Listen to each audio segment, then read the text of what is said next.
Welcome to another episode of The Neutral Zone, where we talk college football. I'm Joe Rexroth, sports columnist at the Tennessean in Nashville. Of course, we're using our USA Today network. Today we have a new panelist, John Hale, Kentucky beat writer for the Louisville Courier-Journal. And we're going to start there, guys. Kentucky ends the 31-year streak. Alf was a new show the last time Kentucky beat Florida in football. So I put it to you. We'll start with you, John, right away. Kentucky football. Is Kentucky football the real deal this year? I think it depends on what you mean by the real deal. I'm 31 years old, so I had never seen Kentucky beat Florida before this weekend. I think it certainly means the real deal by Kentucky standards. If you're talking 6 wins, 7 wins bowl games. If you're talking contending for the East, I think it's too early to say that. But with the SEC East the way it is, I don't think there's any reason they couldn't be the second best team in the East, with a pretty substantial gap between them and Georgia. Yeah, everybody's competing for number 2, it looks like right now. How about you, Lewis? Florida grad? Is that right? Florida grad, Lewis Torres? That is correct. That is correct. Honestly, the streak probably should have ended last year with because Kentucky had Florida beat, and then, of course, Kentucky only had 10 guys on the field and a touchdown pass to Freddie Swain. But I think it is. I think this is – I mean, there's been always kind of – I covered one Florida-Kentucky game. That was back in when Will Greer was playing. I think it was a 14-9. I mean, that has always been the talk with Coach Mark Stoops is this going to be Kentucky's year? Is Kentucky for real? I think this year with how wide open the East is in terms of finishing second behind Georgia, I think it opens up. I think this is Mark Stoops' best chance to kind of get there, to make some noise, at least in the East. I mean, I think Florida getting past Florida is a huge step for them. And remember, Joe, you know what the highest grossing movie was in 1986? Top Gun, Danger Zone. Come on. So I think this is Kentucky's best shot. I think to finish second and make some noise in the East behind Georgia, like John said. Adam Sparks. Well, you know, I got to give Benny Snell some credit. He had the guts to use Tim Tebow's name in vain, right in his temple in the swamp. I always like Benny Snell anyway. That's another reason to like him. Yeah, Kentucky's for real. Are they for real to win the East? No. But the way the SEC East is this year, it's Georgia and everybody else. And Kentucky looks as good as anybody else right now, you know, with the rest of that group. So is it a year that they're going to be far better than they have been in the past? Probably. But, you know, I kind of thought Kentucky would be that anyway. Benny Snell is a SEC Player of the Year candidate, and he looked like it in that game. I think he'll continue to be. So, yeah, Kentucky's for real. Blake Topmeyer. I'm pumping the brakes just a little bit, and we've seen this before from Kentucky, not beating Florida, but in terms of starting fast. In 2015, they started 4-1. They didn't even make a bowl game. In 2017, they started 5-1 and then limped to the finish. I think this is a better Kentucky team, but I'm not sold yet. We just don't know how good Florida really is. This was a really bad Florida team last year. This could still be a really bad Florida team this year. So while it is significant they beat Florida, that's something they haven't done recently. We have seen them start fast recently and then not do much with it.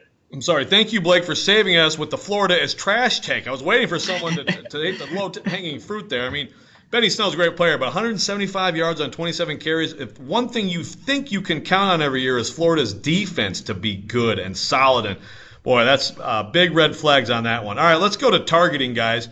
I hope you all saw Liberty punter, and I hope I say his name right, Aiden Alvis, and the targeting that he picked up, because I think it's the greatest targeting in the history of the rule.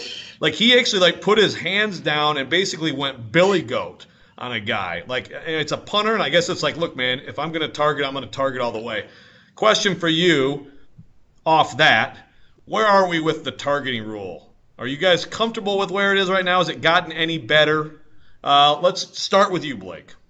Well, the one thing with targeting is I always have a hard time defining exactly what constitutes targeting, and that's, I think, one of the problems with the rule, at least from a fan perspective, is they have a hard time determining what's targeting. But the way I look at it almost is sometimes, like, what was the quote with pornography? I know it when I see it. Like with targeting, it's almost like you take that I know it when I see it approach, and you can't watch that Liberty punter's tackle and not know that that's targeting. And I mean, the refs understand the rules. Does everybody else understand the rules with targeting? I'm not so sure, but you know, the blatant targetings are easy to pick out. And one thing I thought after watching that play with the punter is, like, do coaches actually have punters and kickers practice tackling?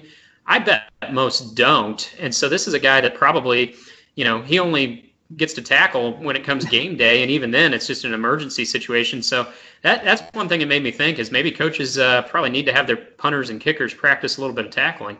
Adam? That was one of the first things. Excuse me, Joe. No, go ahead. Take it. That was one of the first things when I saw the video. I was like, has this guy ever made a tackle in his life before? And, I mean, you guys are out there at practice. I mean, how often do you see just the punter and kickers just off to the side by themselves, not even doing anything?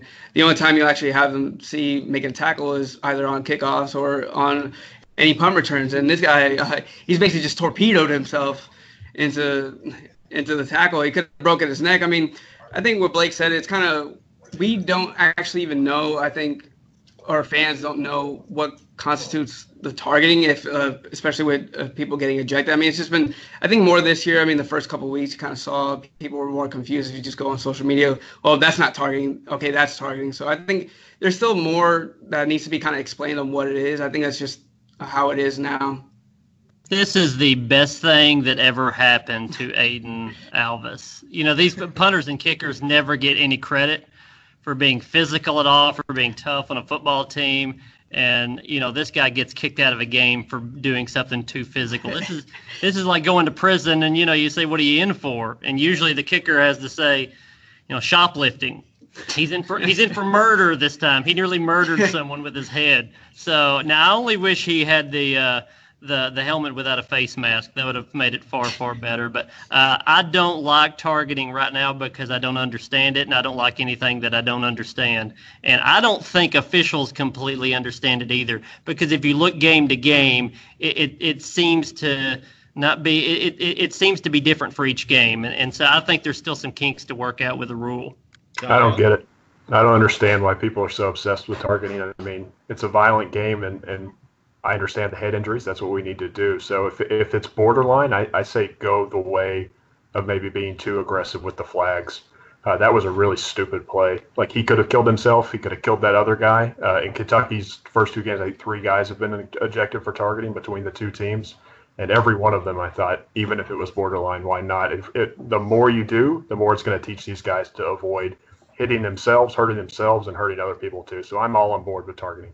John Hale, voice of reason. The good thing is, guys, the NFL has a rule that's even more confusing. So once again, the NFL saves the day.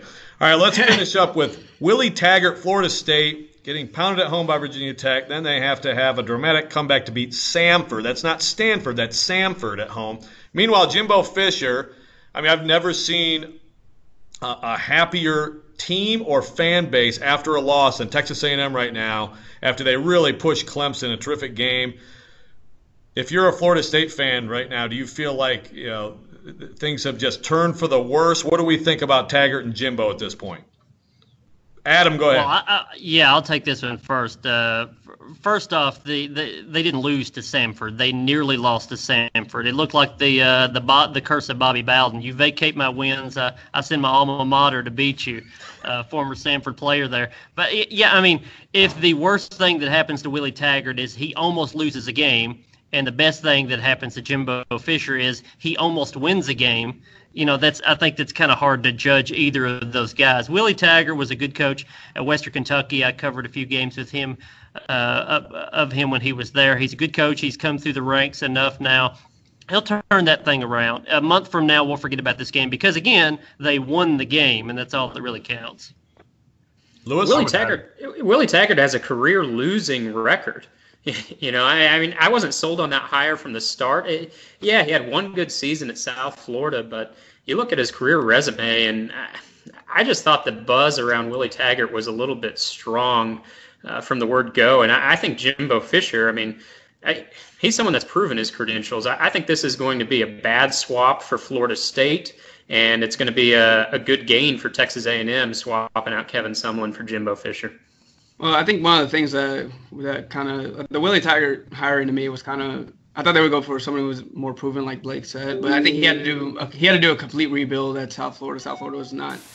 Well, he was able to do that. I mean, they had the Matt Grothy, and all that, but he had to kind of rebuild that program. And he's a heck of a recruiter. But I mean, have you guys seen the turnover backpack, by the way? Yes, I'm glad you brought up the turnover backpack. That's incredible.